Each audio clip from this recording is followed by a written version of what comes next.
How's it going, everybody? The following is an episode of the STD podcast where Shimmy, Trevor, and I debunk some common claims that we see perpetuated throughout the fitness industry, specifically on social media, with self-proclaimed biomechanists. I actually got a ton of value out of asking these two their opinions on these subjects. I hate to be the guy who's out there kind of complaining and like, these are my pet peeves, but it is something that I tend to get a little bit frustrated with when I see on social media. And I hope that this podcast can shed some light, because I think it creates this false sense of what evidence-based practice truly is. And we also discuss that in the episode. So I hope you enjoyed this episode. If you do, please consider subscribing to the channel for future episodes. Like, comment, and share it if you think someone would find value with this podcast. Thank you all for watching. Hello, everyone. Welcome to the STD podcast. As you will notice, I am joining the crew with the ghetto-style camera because my camera's giving me issues right now. Maybe I'll pop on to high quality later on. But we had a few topics we wanted to talk about today. First and foremost, I kind of see this a lot in social media-based fitness content. A lot of people who heavily focus on biomechanics. And I think that sometimes these things are, what would you say, Trevor, that like how do you see these things represented? I kind of want to get your input on that.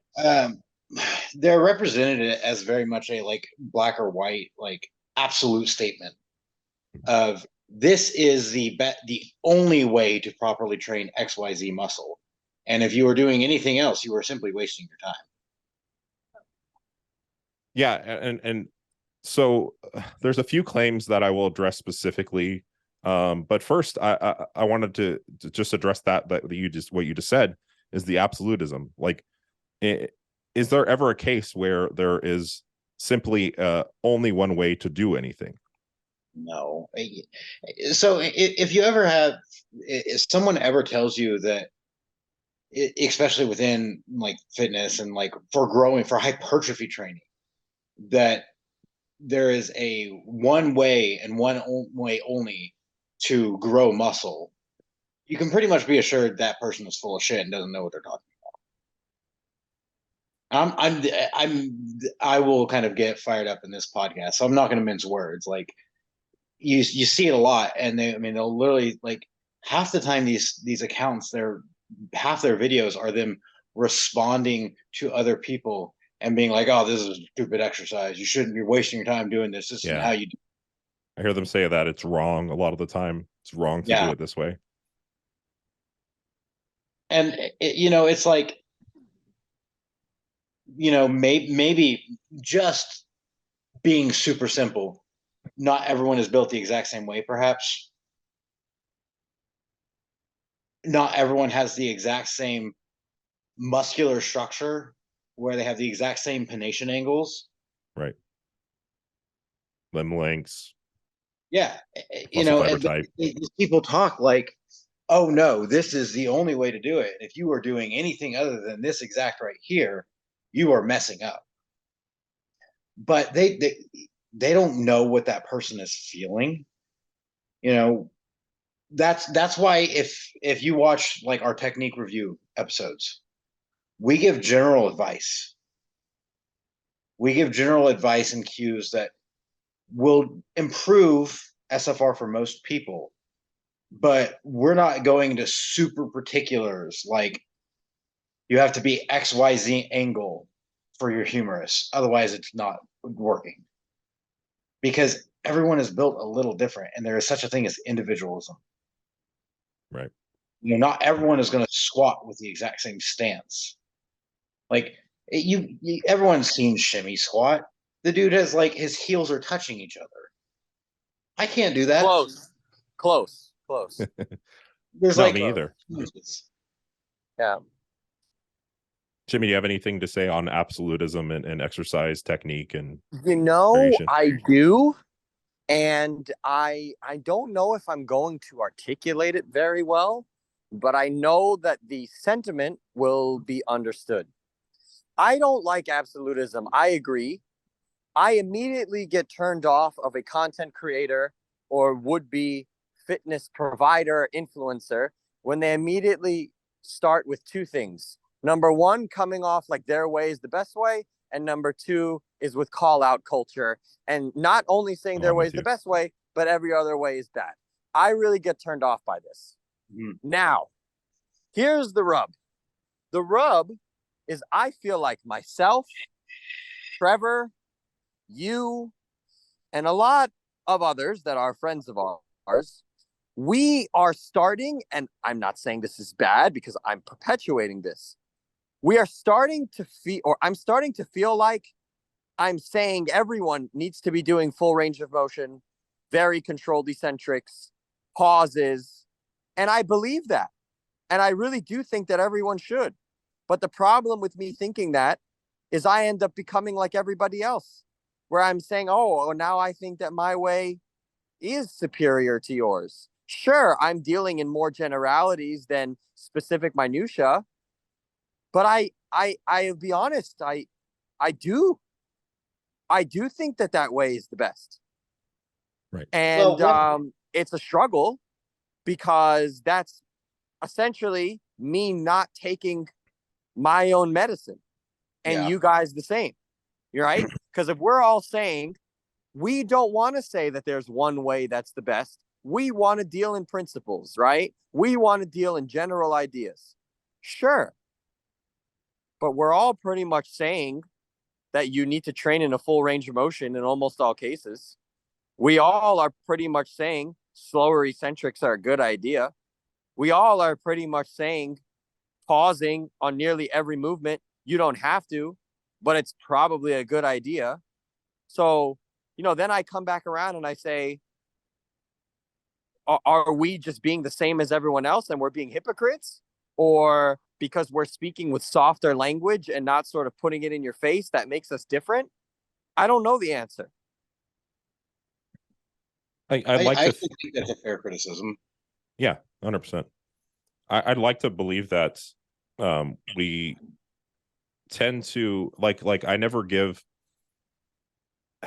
like I was just I think I mentioned this maybe before the podcast or just right now when we were doing the intro, but I would never say if someone is feeling an exercise and it's working really well for them that they should stop doing what they're doing. I provide suggestions and I say, hey, see if this works better for you.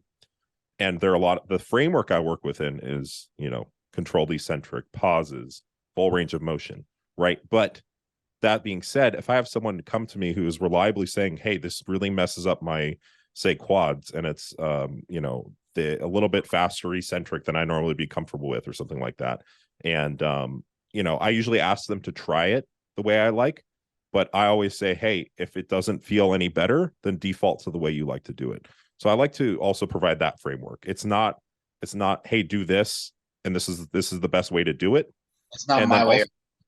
And the other thing I'd like to say is that I think we generally operate through the scientific consensus, or we try to take information from people who generally are using the scientific consensus and are rational skeptics. So people who are willing to change their mind in the face of new information. And I am myself willing to do so. I'd like to believe so, at least. So I think that would be some of the caveats to that. And I'm not saying that all these people do that either. I think that some of them may be a little bit more open-minded, but what you've noticed too, like the call-out culture, that's kind of a part of it. It's like my way is right, your way is wrong kind of deal, where it's like, well, maybe. Yeah. Any rebuttal? Here's I think Shimmy during our technique review episode was maybe the one that was the best at 100% shining the light on saying like, hey, if this works for you, don't bother to change it. And I think that's kind of one thing that still keeps us out of that, like, my way is the best way and you're wrong camp, is that we all do agree, like, hey, if that works for you, rock on. Shimmy and I have talked about this in private. Like, Shimmy always tells me to slow down my eccentrics on back training more, and I always tell him to speed his up more. But it's just because it's what, like, for Shimmy, he says that those super slow eccentrics on his back feel best. It works great for him. For me, if I do that slow eccentric, it does not feel great for me. I feel very little in my back, and my biceps just fatigue. So while we may joke with each other and be like, your eccentrics are too slow, and yours are too fast, we're not saying each other is wrong. So I think that's one area where we're not all the way in that camp of that call out culture and that absolutism culture, is saying that, like, hey, if that works for you, go ahead. Now, if maybe it's not great, or if something is hurting, give this a shot. But if it feels good on your joints and you get a good pump from it, you get soreness from it, man, you don't necessarily have to change. Yeah. Yeah. Well, with I think that's also what separates someone who's actually evidence-based from someone who maybe claims to be evidence-based. I think that people are starting to think that maybe don't consciously use science to instruct their training, to some degree, are starting to think that some of these people are representative of evidence-based training. But I think evidence-based training, like we were talking about before we got on, it also includes experience, also includes anecdote. It also includes, what works best for you and what you found to work best over your years of training. So I think that's another Evidence-based point. practices and evidence-based coaching do not mean everything needs a PubMed study. Yeah. We use not. the science we have available as a framework, and we also take into account anecdote and experience. Right. Because some things we don't have studies for.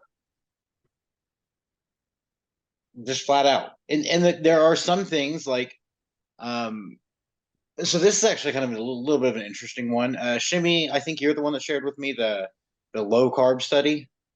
Yeah. So it was like, it was one minnow posted about. Yep.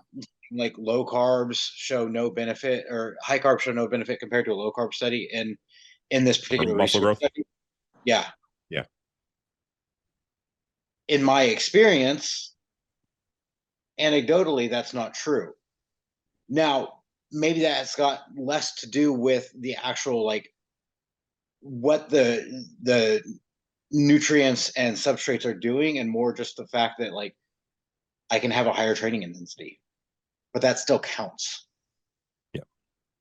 And I don't think that as far as I know, there's no research study that has looked at that in a long-term aspect with, like, a periodized training program. Right. And to go even further to where we even have less data, Menno has mentioned before that it seems like enhanced bodybuilders seem to do even better on higher carbohydrate diets. And Sure. The mechanism there, we really don't know. And not to mention they're utilizing multiple compounds. So it's just like, how on earth could we even determine? Such a crapshoot, yeah. Right. Right. But I do think that, like, most enhanced bodybuilders would probably tell you, yeah, I do better on high carbs. Yeah, anecdotally, I've seen that with a lot of my enhanced clients as well. So Yeah. This is one thing I've always made a joke about, like, maybe it's the bro in me, but I do think that your body composition will be slightly better using higher carbohydrate dieting.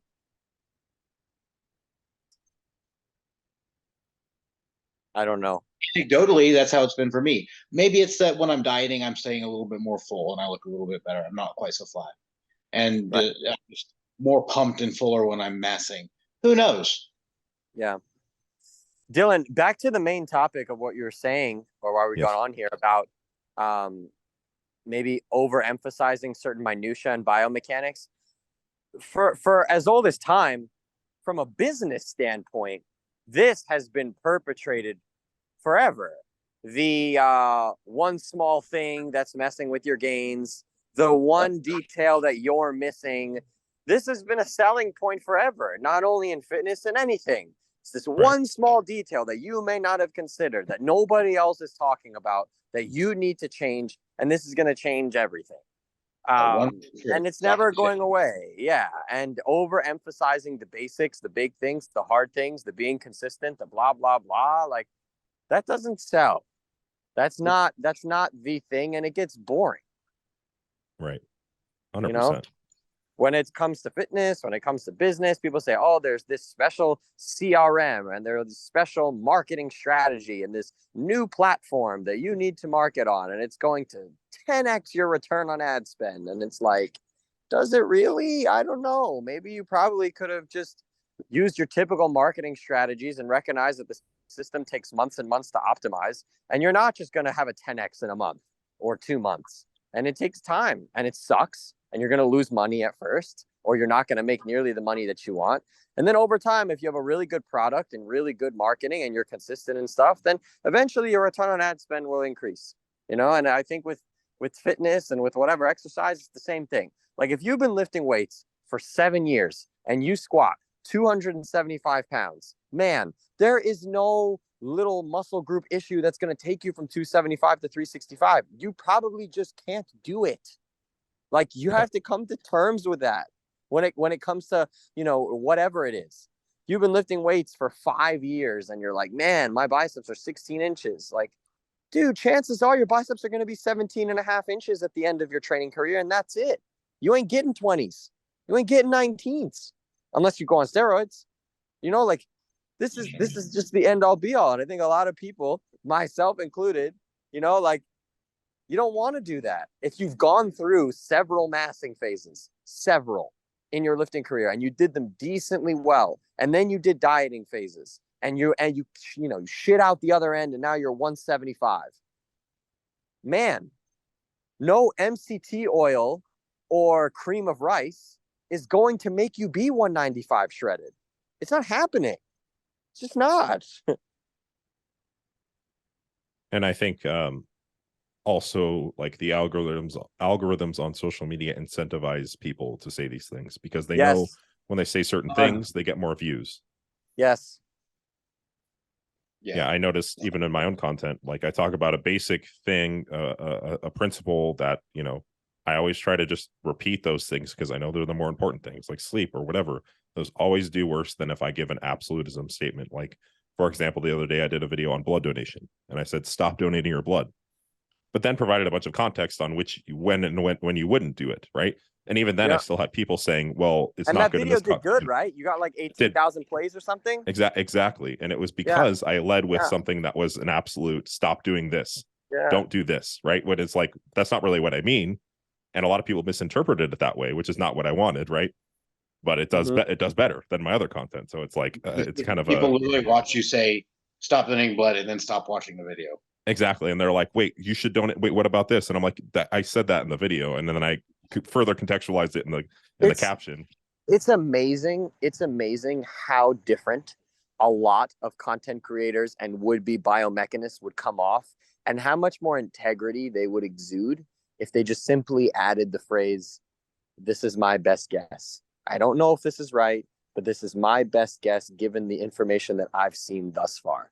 You simply add that phrase. It's almost like a disclaimer that absolves you of being an ignorant moron or just like being unethical. It's just it's literally that one magic phrase. It is that one magic phrase. If you just continuously, you say whatever you want to say, but then you say, I don't know if this is true. This is my best guess based on what I've seen and the years that I've learned or the years that I've studied. And I may change my mind in a year. I may change my mind tomorrow. But today, this is what I, Shimmy, Ryan, Jack, Denise, whoever you are, this is what I think. And it really would change. It really would. You would come off so much more honest and better. I will say that some of them do show this sense of like another thing that makes me skeptical is a lot of the time when you criticize or you try to bring up a counterpoint, some of these people do get defensive. Some of them, not all of them. And that is another thing that makes me skeptical is the defensiveness against their position. Sure. Not saying that that's that person. And I think that context would be important too. Yeah. Yeah, well, So they, let's like go ahead. when they get defensive in non-useful ways. They start taking your criticism as a personal attack. Yeah. Right. That's a very good sign that they don't know what they're talking about. That they're attached to their belief system, and their belief system represents themselves and their intellect and whatever, or that's their thought process potentially. Yeah. So I wanted to address some of the specific claims, if you guys don't mind. Mhm.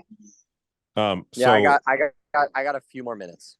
okay, one of the claims sit that I down. see is lining up the line of force, or the joint with the muscle fiber.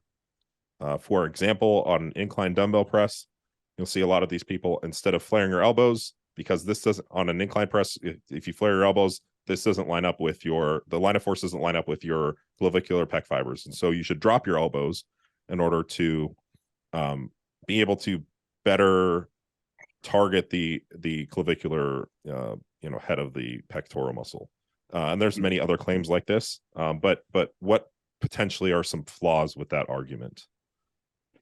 To me, I think that they miss out on the big rock entirely. If you're already taking a somewhat inclined angle and moving through somewhat of a full range of motion, the clavicular head and the sternal head are going to be turned on regardless of elbow angle and regardless of arm position, in my opinion.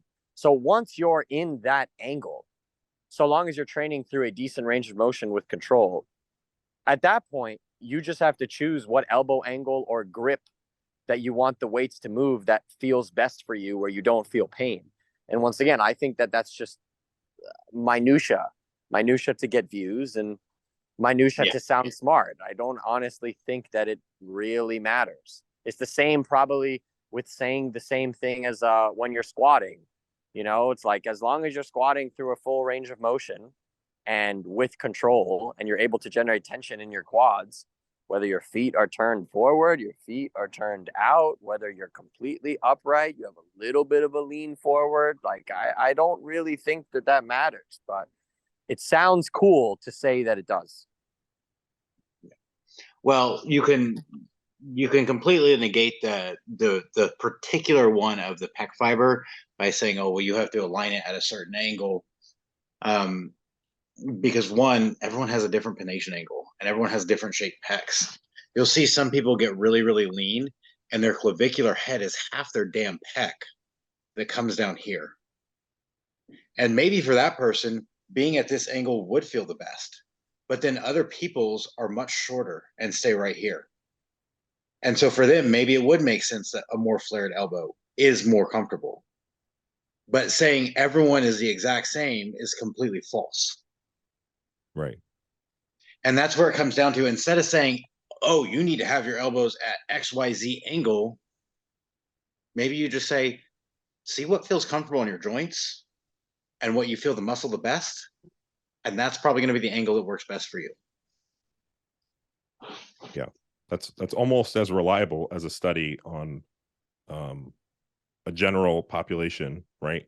It's probably more reliable to say, do what feels best. Because again, how many people know where their pec fibers align, right? How many people have gotten lean enough to be able to tell? Yeah, unless you've gotten dick skin lean. Right, 100%. Yep.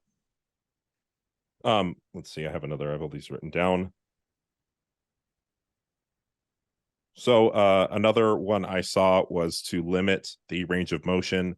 This was specifically on a lat prayer or some sort of pullover type movement, to stop because the muscles are no longer in their active range of motion. This is specifically regarding the stretch. Yeah, so this whole topic of active versus passive range of motion, we can probably just do that, right? Just far and above the pullover. I think, once again, that is just language created to sound intelligent that doesn't matter. I get messages about that too, where sometimes I'll do a movement and they'll say, yeah, but when you're doing the incline dumbbell curl and you're curling all the way up, the biceps are not completely active there. Or if you're doing a lying leg curl, why go through the fullest range of motion? Why not just stop 2/3 of the way down and come back up? And I say and to that I say, when you're training a muscle group, why should everything be active at all times? Why can't there be fluidity in the movement?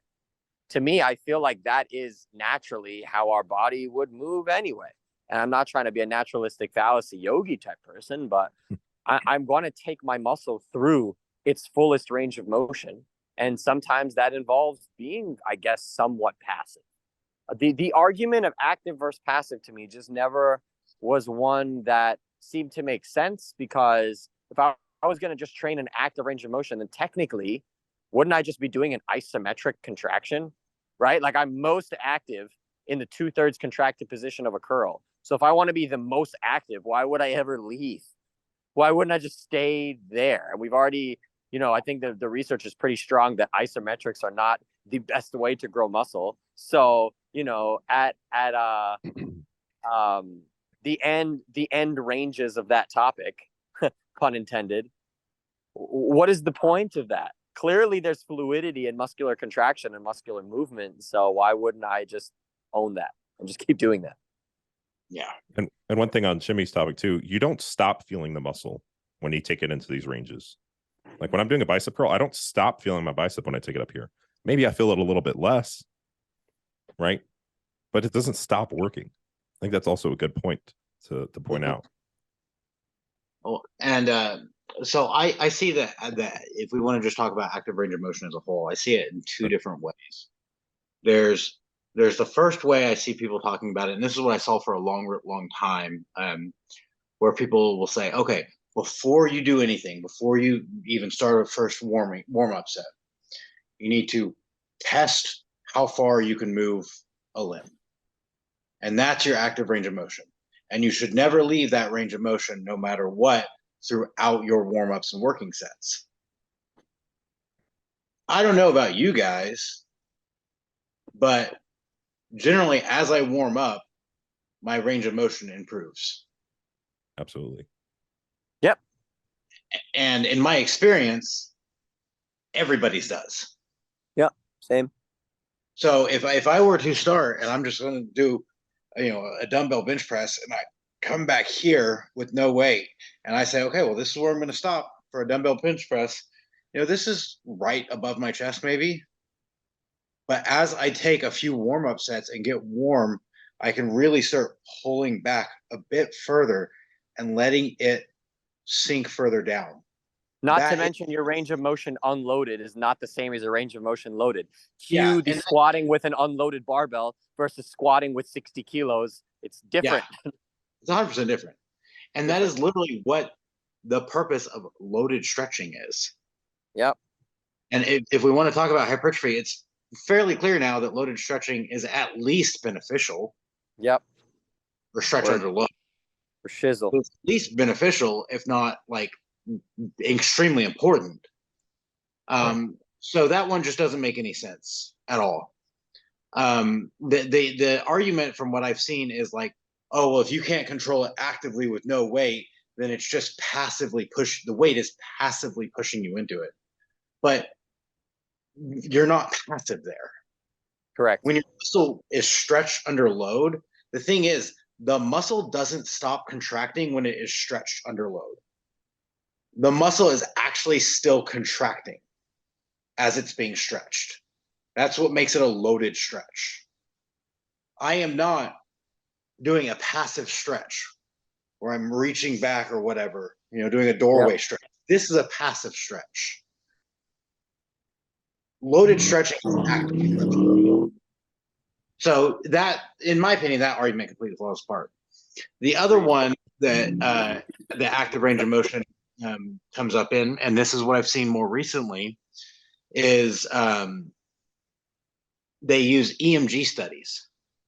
Yeah, this is huge, man. Brett Contreras was the first one that obviously started with that stuff, but then there's a lot of content creators that obsess over this EMG stuff. Yeah. So much so to the point that they'll bring the EMG into their video. And anybody that's listening right now, you know who I'm talking about. They'll bring the EMG into their video, show the results, or even have the EMG attached to them, and then say, look, science. I didn't make this up, guys. It's EMG. It's data. It is what it is. The numbers don't lie. Yeah. He doesn't say these exact words, but anyone that knows who I'm talking about, you'll know. So, in case anyone didn't know, EMG is very effective at picking up muscular contraction and the muscle's most contracted shortest position. And as the muscle elongates and stretches, homies, don't kill me. I kind of have to roll. So Trevor, if you can finish up your point without me, all love, but I got a jet, fellas. I'm sorry. Yeah. No worries. We appreciate you being on, man. Yeah, no. Of course. Everybody, love you. Trevor, keep going. Please don't stop. But I got to roll, geez. No worries, man. Have a good night. We'll talk in a bit. Sounds good. But so with EMG, when you stretch a muscle with an EMG, one, that electrode is stuck in the same place, and those muscle fibers will move and stretch around it. So the EMG actually falls off. It doesn't detect that anymore because the muscle is not shortening and contracting on itself. So the EMG is not super useful when we're discussing how a muscle is at lengthening. And again, it goes back to if clearly we can say at this point that a muscle being stretched is important, if nothing else, it's at least beneficial and causing an effect. You cannot then take an EMG study to say this exercise is useless for XYZ muscle. Right. Because the EMG data will not show you that. Yes. Especially when the measurement tool is biased towards the shortened position. Exactly. It's like a spider curl would probably have a massive EMG rating. Right. And it'd probably be much less than like an incline curl or a behind the body cable curl when you're way back here. This first little bit, it's probably going to pick up very little EMG activity. Whereas a spider curl where you're up here really squeezing hard, it's probably going to be spiking like crazy. Yeah. It's the same reason like hip thrusts were touted as the best glute exercise for a long, long time because they had the highest EMG reading. The hip thrust is maximally shortening the glute at hip extension. And it'll show a lunge is much less. A deficit the front foot elevated lunge is much less EMG reading, but it's stretching the glutes a shit ton. Right. And we have a lot of data now with other measurement tools that is showing that stretch is probably going to be contributing to muscle growth to some degree. So that's not to say EMG is useless. Right. But you cannot use EMG to base exercise selection or recommendations on how an exercise should or shouldn't be done necessarily. Right. You can use it as a guidance tool to put you on a certain direction. Yeah, I think we could go into a whole exercise selection. We should probably do that in another podcast of exercise selection. I think we have talked about that before too. But briefly, if you could just what are the things that we are looking for generally? Right. Generally, you can an exercise that provides stimulus proxies, so pump, disruption, soreness, allows you to safely take a muscle through a large range of motion and produce force. Right. So if you're doing an exercise and you've seen XY influencer saying that maybe it's not great for muscle growth for hypertrophy, yet it gives you all of those things reliably, then it may be good. It's a stretch to say it's not good for hypertrophy at that point, for right, you 100%. At least. Right. And it would be silly to maybe not include that in your program based on what somebody said if you're having a great experience with that exercise. Yeah. Yeah, that's all great. And so just this whole topic, the whole thing with experts that clearly are just regurgitating things other people have said and or taking them out of context is something that really, really gets to me. Right. Or cherry picking research. I see a lot too. Yeah. Well, and that EMG study. Dylan and I kind of talked about this a little bit before the podcast started. That's literally, so you'll get somebody that they will use EMG data to say, oh, this exercise is bad for this muscle. But then they will use so lats and hamstrings are the easiest one to do, because they will use EMG data to say a lat pullover or a lat prayer is not good for lats because it does not show high EMG data. But then they will say a seated hamstring curl is by far the best hamstring exercise because it trains the hamstrings at a longer muscle length, despite the fact that it actually doesn't have as good an EMG activity. And so they're literally just cherry picking the study that fits what they want to say to you, rather than looking at the research pool as a whole and coming up with ideas and principles based on that. They're cherry picking for each individual scenario that they want. And that being said, when they say like X exercise is better, or you should only do X exercise, I don't know if you just mentioned this, but the certain muscle fibers, certain muscles don't get hit in every variation of every exercise.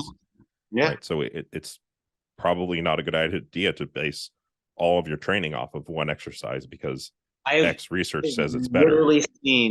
I've seen these accounts say that you should only do seated leg curls and that you should never bother with lying leg curls.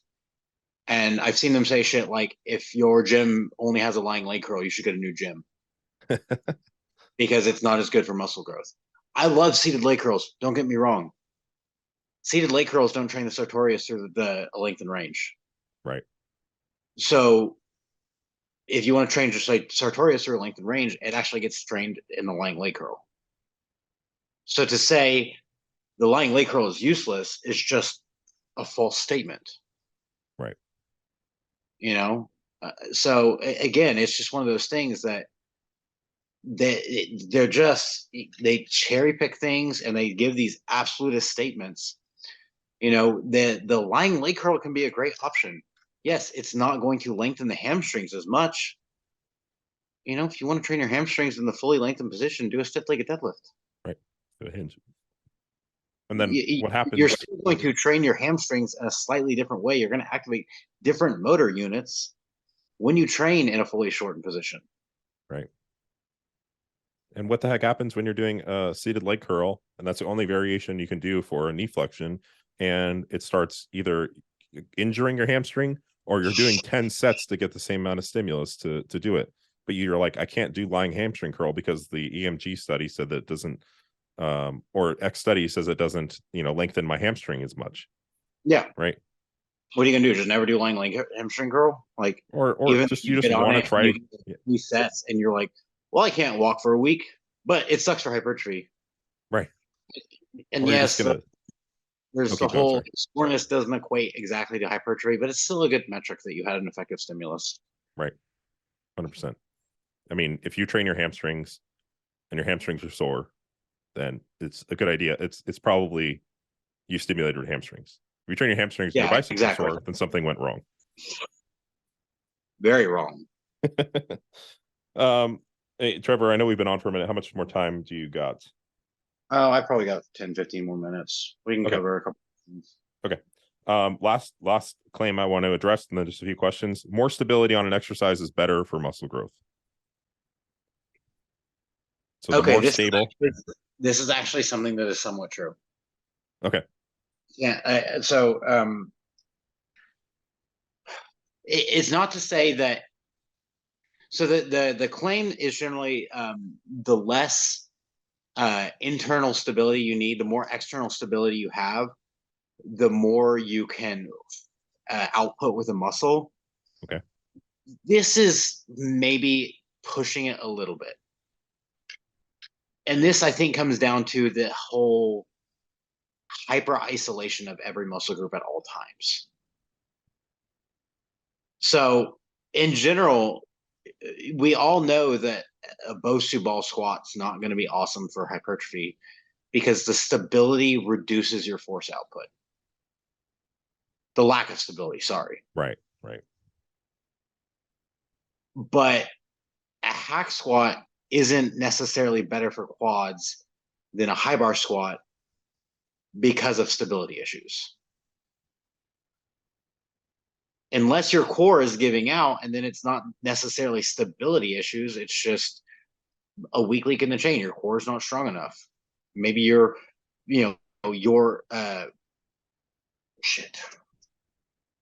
skeletal structure, it's not the word I was looking for, but isn't fit for a high bar squat, and so you can't train your quads super effectively.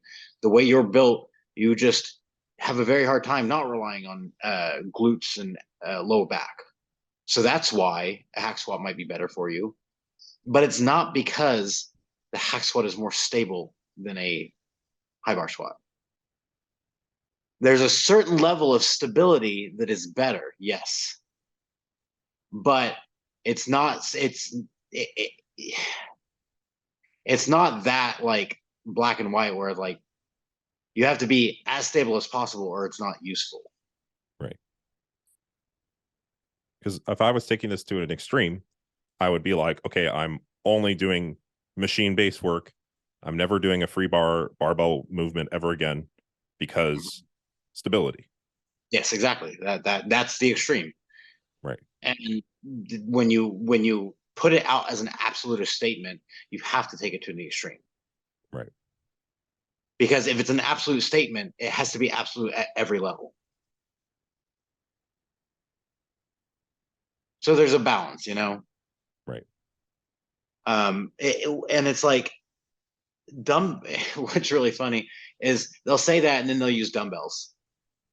That's exactly what I was thinking of while you said that. I'm like, wait, Dumbbell dumbbells. pressing is less stable than a barbell. Yeah. And the same person, the same people that say more stability is always better, then will never press with a barbell because barbell pressing is bad because it doesn't align right. So they're going to do dumbbell pressing instead. Well, shoot, in that instance, a machine press is probably the best because cables are not stable either. Right. I don't know if you've ever done a cable press, but the cable is really over or under, and you're doing this the whole time. Yeah. Freaking awkward as hell. Right. And even dumbbells are not as stable as a bar where you can really wrench against that bar to keep you stable. It's why I've always said the camber bar is like a dumbbell and barbell had a baby because you get the range of motion of dumbbells, but the stability of for barbell. Yeah. So well, yes, stability does matter. There is a spectrum in which it matters. Right. And you probably don't want to build a whole program with one or the other. You want a variation of stable exercises and less stable exercises. Yeah. Because sometimes those less stable exercises are just impose a higher RSM, higher raw stimulus magnitude on the target muscle. They just hit your target muscle unlike any machine can. Cue our last podcast. You can go back and watch. Yeah. Right. 100%. And there's definitely certain instances where it will be better. If I want to train my I can train my triceps super effectively with a incline dumbbell press, and part of that is due to the lack of stability and being on a certain path because I can kind of change how I press. Right. So that one's kind of that's a statement that's not entirely incorrect, but again, it comes back to the people are saying this with an absolutism of anything that's not stable, a high bar squat, a bent over row, whatever isn't as good. And the same thing is like, okay, more stability is always better. Why are you doing a barbell stiff-legged deadlift or a barbell RDL instead of using that machine right there? The machine is more stable. Exactly. Yeah. if you make an absolute statement, you must take that statement to the extremes. If you can't take it to the extremes, it's not an absolute statement. And I think you hit the nail on the head. And on top of that, those people will also do single leg exercises too, which is a whole other thing. Right. Sorry.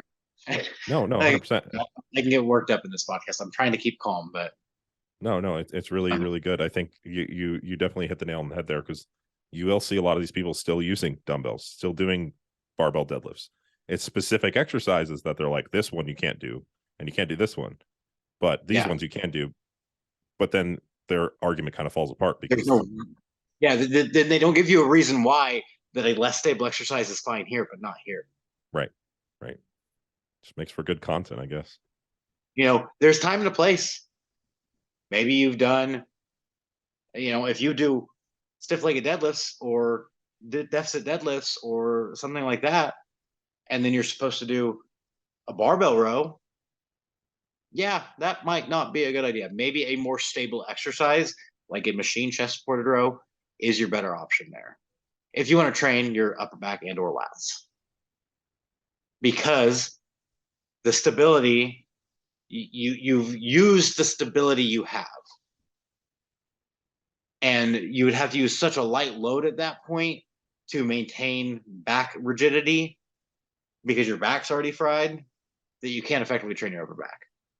That's a statement where you can say, yes, the chest supported row, the stable variant, is definitely better in this case. Right. Or maybe isolating certain muscle groups. Yeah, but it's, that can go into the whole thing of like, not every muscle group needs to be hyper isolated at all times. Compound exercises are compound for a reason. Right. You don't need to. With rows, this is a good example. I don't think that you should try to hyperfixate on rowing for the lats, or really rowing for your upper back, for that matter. I think you should just row. Right. And kind of let all of it happen. Yeah, I agree. 100%. I think that can go into the over isolation of muscles argument and trying to make every exercise an isolation movement. Yeah. When you can have great variations that hit all of the muscles, and you can achieve stimulus of your whole entire back in one exercise instead of doing 5 different exercises from 5 different angles. Yeah, and for sure. Twice the amount of sets. Yeah, exactly. It's maybe not the greatest training efficiency there. 100%. I have one topic please. I do want to go into if you don't have anything else. No, you're good. One I wanted to bring up, I don't know how much you have seen this, is that 5 to 8 reps is the most effective, and anything outside of that is wasteful. Have you seen a whole lot? Okay, I've seen this. I don't think so. Maybe once we start talking about it, I will. I've seen this. So the idea is, because the last 5 reps of a set are the most effective, that 5 to 8 rep sets are the most effective thing you can do for hypertrophy, and that anything else is simply wasted energy, because you are getting the same amount of effective reps but have to do all this other work to get there. Right. So that's the claim I've seen. One, the effective reps model is not solidified as being exactly what causes hypertrophy. By no means is the data 100% clear that the effective reps model is dead on 100%. It's a pretty good rough estimate that, especially for more advanced trainers, you don't want to at least all the time commonly be training further than 5 reps from failure. If you're a beginner, you certainly can, though. Right. A beginner can train 10 reps from failure and get great results. But if the effective reps are the only thing that counts, how does that work? Because there's clearly other things going on. And we may not know all of those things, but there's clearly other things going on before you get to those last few reps. Now, the effective reps are what is likely the case is the effective reps maybe have more proportional stimulus per rep. Right. The others do. But it's not to say they don't have any stimulus at all. And then the other thing I hate about that argument is, have you ever tried to do a set of 5 lateral raises? Goodbye shoulders. Yeah, your shoulders are going to rip out of the socket. Or a set of 5 incline curls or dumbbell flies, or even a set of 8. It's not conducive to certain movements. It doesn't work. Or a set of, okay, and I have seen people do this, but a set of 8 leg extensions. My knees hurt to think about that. I would literally, my knee is, I dislocated it previously. My knee would re-dislocate if I did that. Like, no joke. Yeah. Just like literally, I basically only do leg extensions above 15 reps because below that starts to hurt my knee. Yeah. My shoulders are wrecked. I don't do any shoulder training under 12 reps because it just hurts. And even sometimes there's sometimes my shoulders just get really beat up, jiu-jitsu, lifting, whatever. And I just start doing everything 15 plus reps. Yeah. Mostly 20. I still get a great stimulus. I still get great pumps. I even still get some soreness in my delts. And again, these same people will say, "Oh, well, sensation doesn't matter. Yes, I'm glad you. Pumps don't matter. Soreness doesn't matter." Well, what matters? If the feeling of tension in your muscle doesn't matter, if the burn in the target muscle doesn't matter, if the fatigue feeling in the target muscle doesn't matter, if the soreness you get in the target muscle doesn't matter, what matters then? Right. Effective reps. Effective reps, apparently. So yeah, that's one I've seen a lot, and it just really bothers me because then people really start to take it to heart. We're like, oh, well, maybe I should only do 5 to 8 reps per set, and that's all I should ever do. The research is unequivocally clear at this point. Yes. That the hypertrophy is equal between 5 and 30 reps as long as you take them close to failure. Right. So to say you should only do 5 to 8 reps and anything else is a waste, that's a very, very, very big stretch. Right. You'd be discounting a lot of research because I've seen, even in recent years, a lot of those studies coming across my page. Like they've been doing more and more of them on the effective range for hypertrophy, rep range, and loading range. Yeah, I've actually seen some where it actually might even be above 30 reps. Wow. But it's less clear. Yeah. Right. I mean, I've seen some further away from failure as well. Yeah, and I've seen further away from failure as well. I think it's the data-driven strength guys. Mm-hmm. They will train like 6 RIR. That's crazy. Yeah. And I think it's Mike Zordos. He'll even train further away from failure too. He'll have his athletes train further away from failure. Wow. Even and these are mostly powerlifters, but even in hypertrophy blocks. Yeah. I've heard that with velocity training. Yeah. Like training with a certain velocity, but further away from failure for strength. And these are in hypertrophy blocks, not just strength blocks. Yeah. So it's like, man, clearly the effective reps model is a decent model, but you can't say it's the end all be all for hypertrophy. I can't imagine that he would continue on if his athletes weren't getting results with that either. Exactly. Especially someone who's very data driven. I can't imagine that it's not working. Yeah. So yeah. No, and I think a couple things I want to mention there is one is the lead in reps. So it's like you mentioned, it's those reps are the effective reps, the 5 to 0 RIR are likely more hypertrophic, but that's not to say that the lead in reps to get to the 5 to 0 RIR are not. And that is also validated by research where we train in higher rep ranges and get equivalent hypertrophy. Yeah. And also a lot of the research shows that in lower rep sets, maybe you get more muscle fiber activation, more fast twitch muscle fiber activation, which even makes an argument for training further from failure. Mm-hmm. But that just means that in higher repetition ranges that you may need to train closer to failure. Again, cue our last podcast.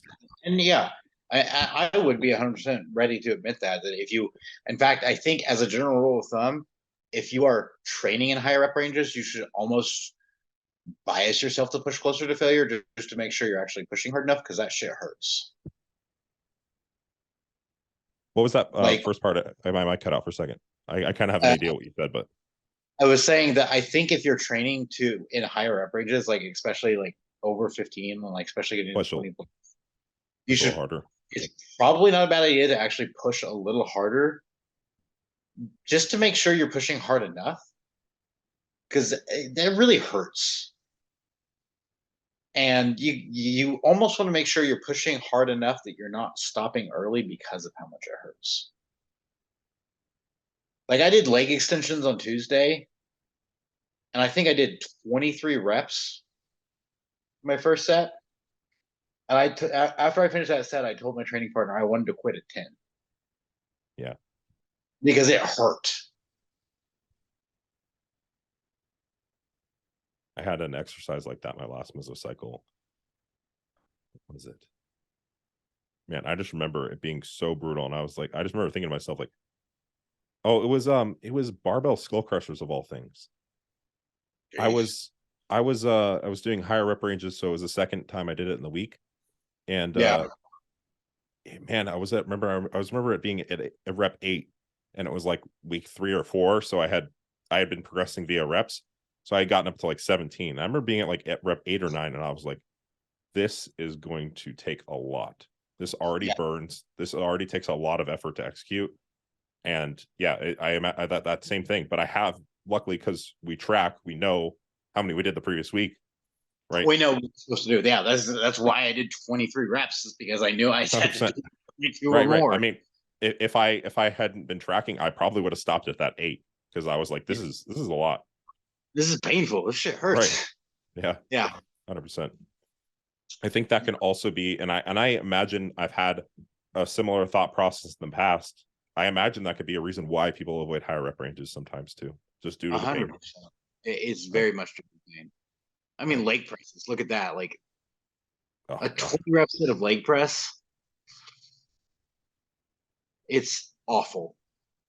It's soul destroying. Yeah. I had a guy jump in my workout a couple weeks ago, and I was on like my last week of giant sets on the leg press. He wasn't ready for that. He was not prepared. Yeah.